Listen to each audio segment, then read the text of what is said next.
ഡൽഹി നരേലയിൽ 10 വയസ്സുകാരിയെ കൂട്ടബലാത്സംഗം ചെയ്ത് കൊലപ്പെടുത്തി തല തല്ലി തകർത്ത നിലയിലാണ് മൃതദേഹം കണ്ടെത്തിയത്. പോലീസ് കേസെടുത്ത് അന്വേഷണം ആരംഭിച്ചിട്ടുണ്ട്. പി ബസന്ത് വിവരങ്ങളുമായി ചേരുന്നുണ്ട്. ബസന്ത്, നടക്കുന്ന ഒരു വാർത്തയാണ്. അങ്ങേയറ്റം ക്രൂരത ആ കുഞ്ഞിനോട് കാണിച്ചിട്ടുണ്ട്. എപ്പോഴാണ് ഈ സംഭവം പുറംലോകം അറിയുന്നത്? പ്രതികളെ ആരെങ്കിലും പിടികൂടിയിട്ടുണ്ടോ? ഇന്നലെ രാത്രിയാണ് സംഭവം ഉണ്ടായത്. ഇന്നലെ രാത്രി നരേല പോലീസ് സ്റ്റേഷനിൽ ലഭിച്ച പരാതിയുടെ അടിസ്ഥാനത്തിൽ നടത്തിയ അന്വേഷണത്തിലാണ് 10 വയസ്സുകാരിയെ ക്രൂരമായ രീതിയിൽ കൊലപ്പെടുത്തിയ നിലയിൽ കണ്ടെത്തിയത്. തല തല്ലി തകർത്ത നിലയിലാണ് 10 വയസ്സുകാരിയുടെ മൃതദേഹം പോലീസ് വീണ്ടെടുത്തത്.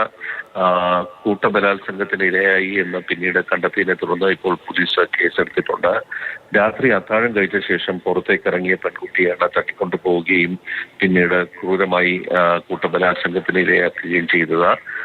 2 പേർക്കെതിരെ ഇപ്പോൾ പോലീസ് അന്വേഷണം ആരംഭിച്ചിട്ടുണ്ട്. ഇവർ 2 പേരും അറസ്റ്റിലായിട്ടുണ്ട്. രാഹുൽ, ദേവദത്ത് എന്നീ 2 പേരെയാണ് ഇപ്പോൾ പോലീസ് കസ്റ്റഡിയിലെടുത്ത് ചോദ്യം ചെയ്യുന്നത്. രാഹുൽ അവിടെ അടുത്തൊരു റബ്ബർ സിലിണ്ടർ ട്യൂബ് ഉണ്ടാക്കുന്ന ഫാക്ടറിയിൽ ജോലി ചെയ്യുന്ന ആളാണ്.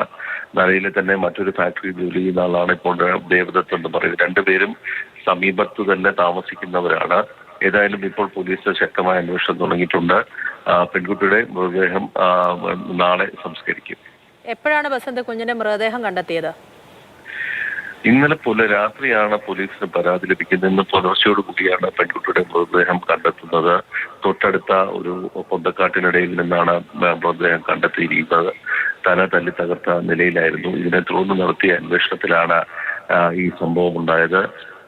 ഈ പെൺകുട്ടിയെ ഇപ്പോൾ അറസ്റ്റിലായ 2 പേരും കൊണ്ടുപോകുന്നത് കണ്ടവരുണ്ടായിരുന്നു. അതിന്റെ അടിസ്ഥാനത്തിൽ നടത്തിയ അന്വേഷണമാണ് പോലീസിന് ഈ പ്രതികളിലേക്ക് എത്താൻ സാധിച്ചത്.